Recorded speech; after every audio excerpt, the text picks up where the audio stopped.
Hi,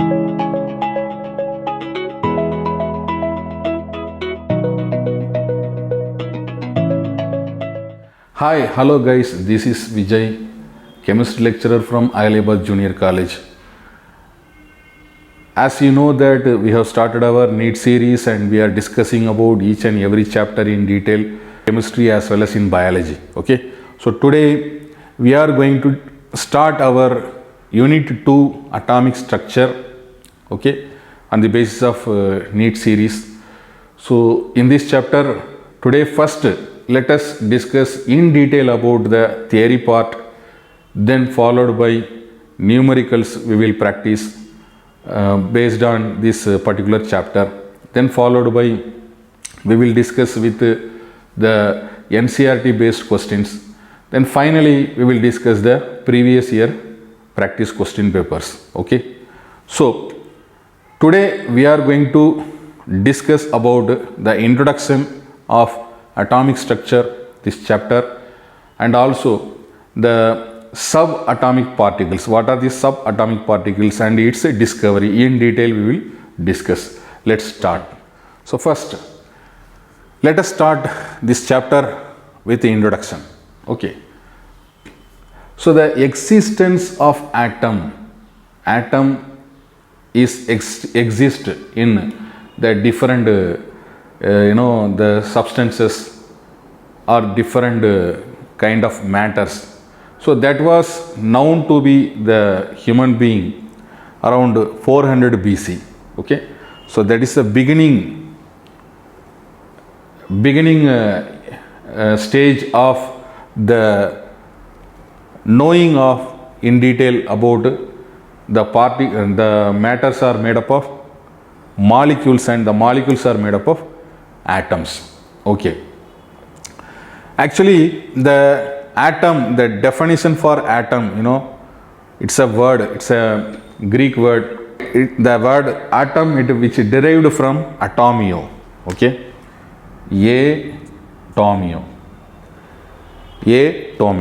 So it is a Greek word which is derived from atom. Atom, it's a word which is derived from this Greek word atomio.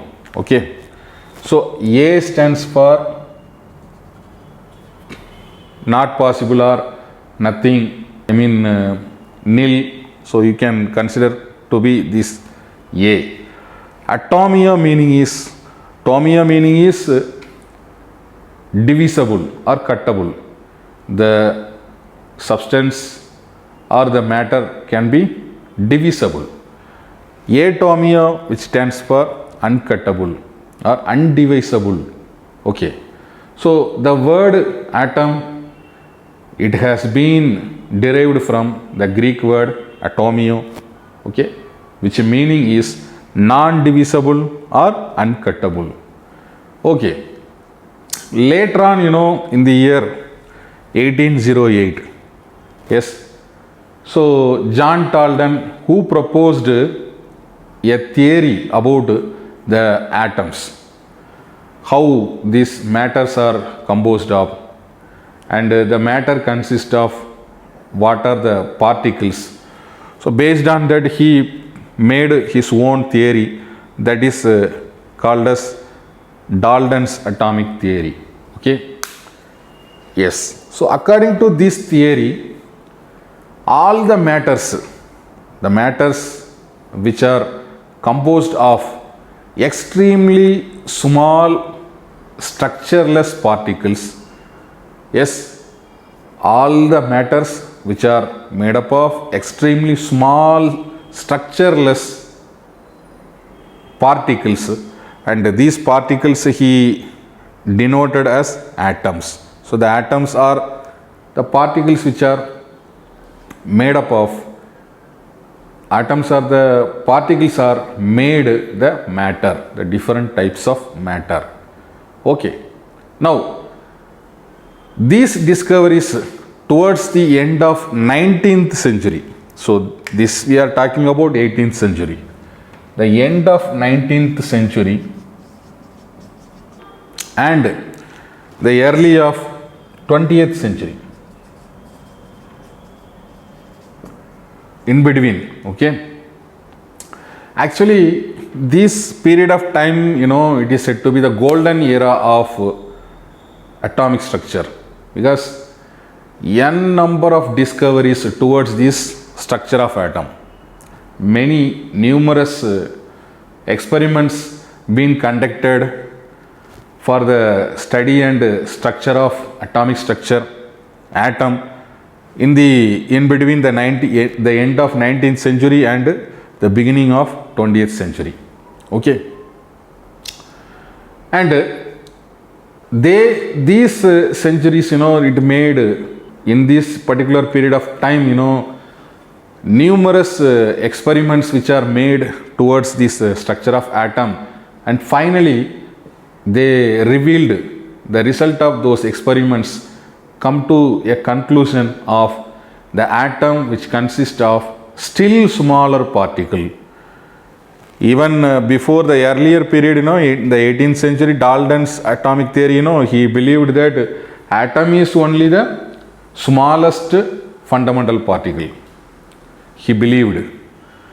But later on, in the end of 19th century and the beginning of 20th century, there are n number of experiments being conducted towards the structure of atom, and finally the results were concluded with the basic or the fundamental particles which are even present in the atom, and these fundamental particles are said to be electron, proton and neutron.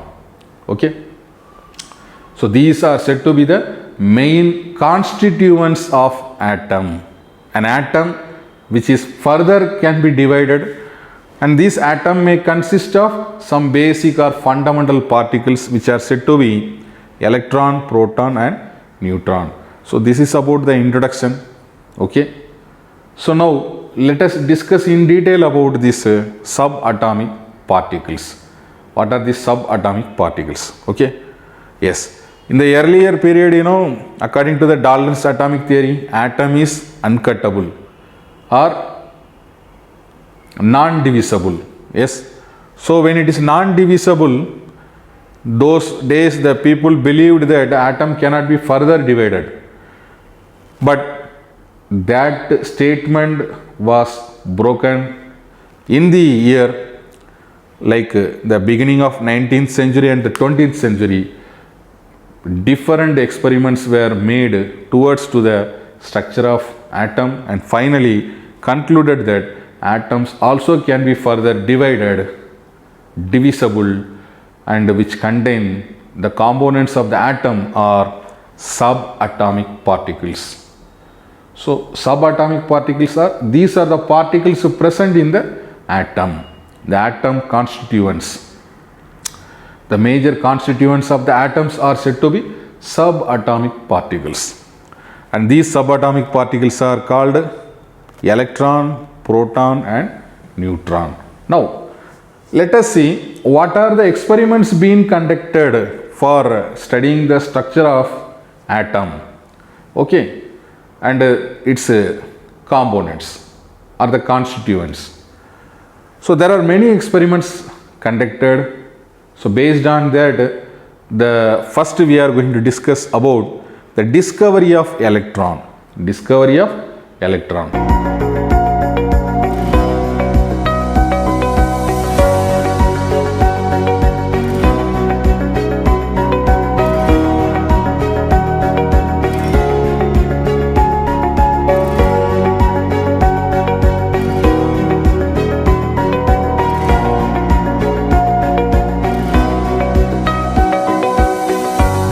Electron. So if you want to know about the discovery of electron, we should know about the experiment conducted for the studying of cathode rays. So what do you mean by cathode rays, and how this discovery of electron happened? Yes, this all we will discuss now one by one. Okay, so now we are going to discuss about the discovery of cathode rays. Yes. So why we should discuss about this discovery of cathode rays? This experiment leads to the discovery of subatomic particle electron. Okay, so how this experiment could help us to know the subatomic particle electron present in the atom? Let us see by this experiment. Okay, the discovery of cathode rays and the discovery of electron, that was first discovered by J.J. Thomson. Okay, so at the end of 19th century, during the studying about the passage of electric particles, electricity, through a gas at extremely low pressure, Okay, so he passed the electricity through a gas, a particular gas which is filled in this hollow tube. Okay, and he provided with extremely low pressure, and this experiment was conducted in a both side blended end glass tube. This is called as discharge tube.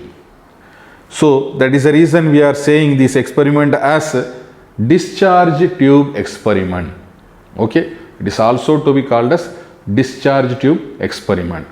So when this experiment was conducted, okay, the cylindrical hard glass tube, which is about 50 centimeter long, the length of this glass tube, that is 50 centimeter long, and at the both end we can see there are two different charges. Yes, so there are two different charges, and this experiment conducted by J.J. Thomson at the end of 19th century to know the properties of cathode rays as well as the discovery of electron. Okay, look at this experimental setup. So it is a glass tube.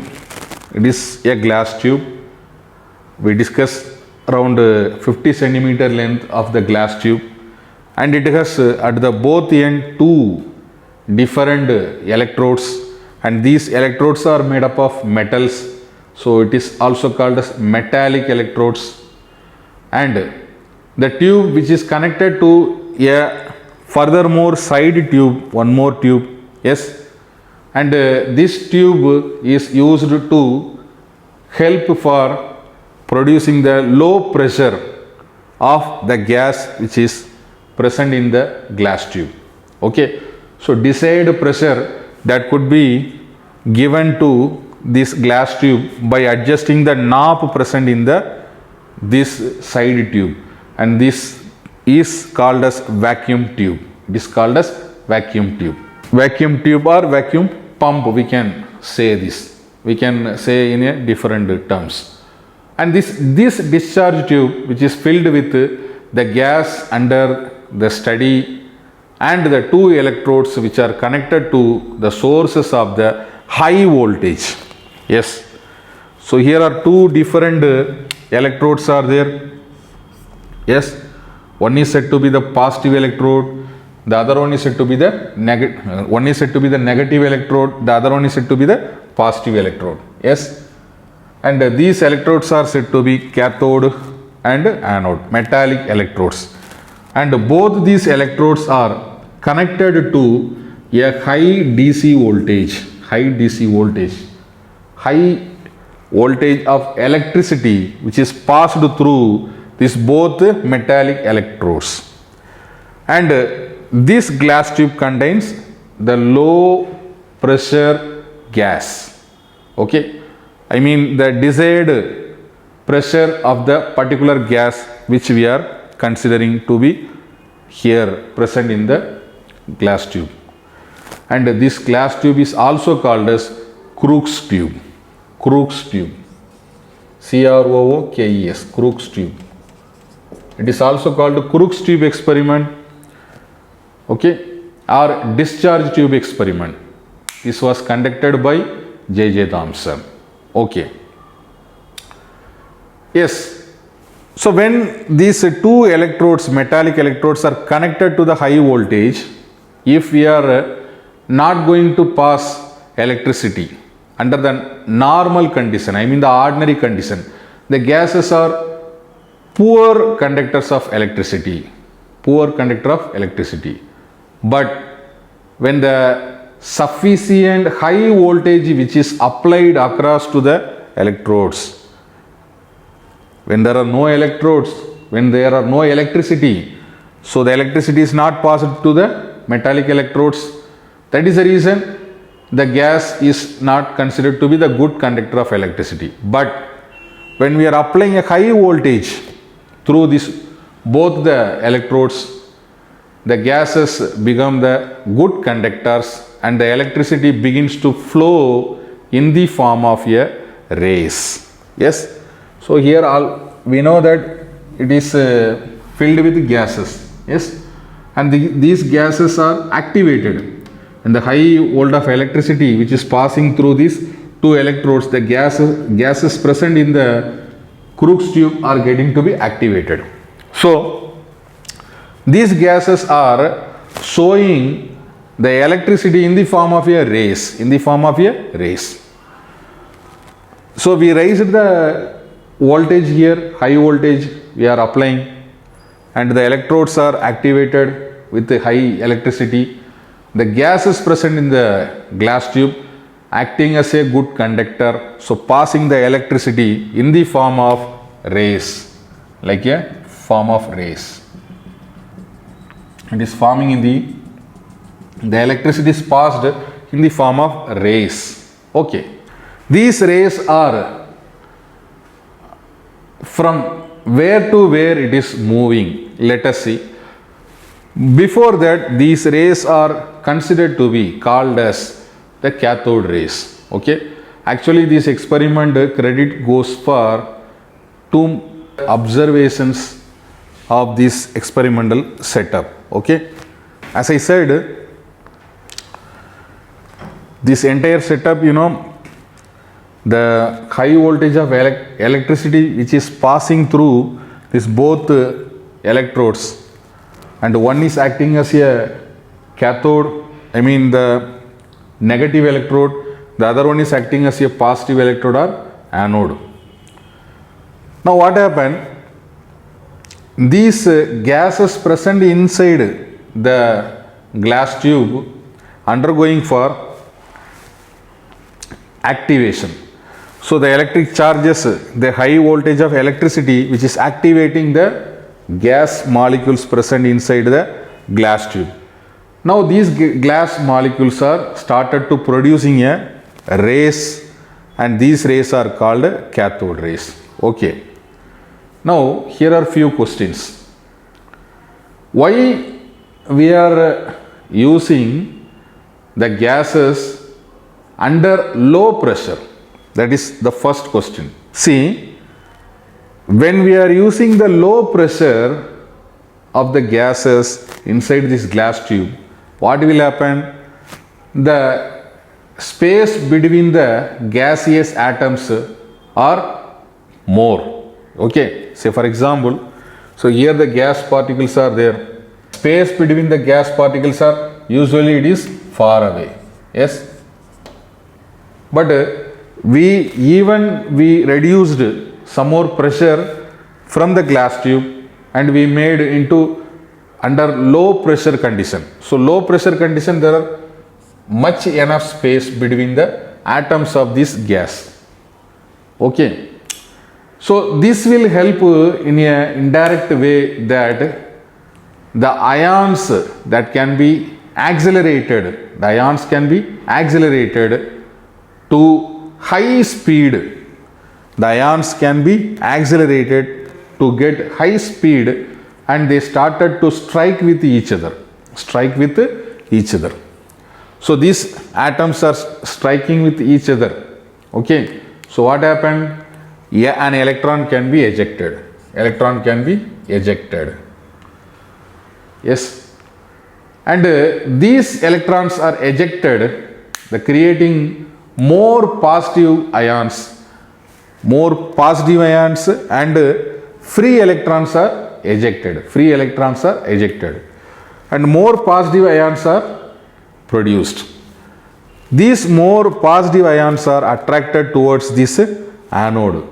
Okay, these positive ions are attracted towards to the anode. So that the rays which are arising from the cathode and moving towards to the anode. So this is the basic concept of this particular experiment. And this chapter we will continue with one more video with further more topic. Until then, thank you guys.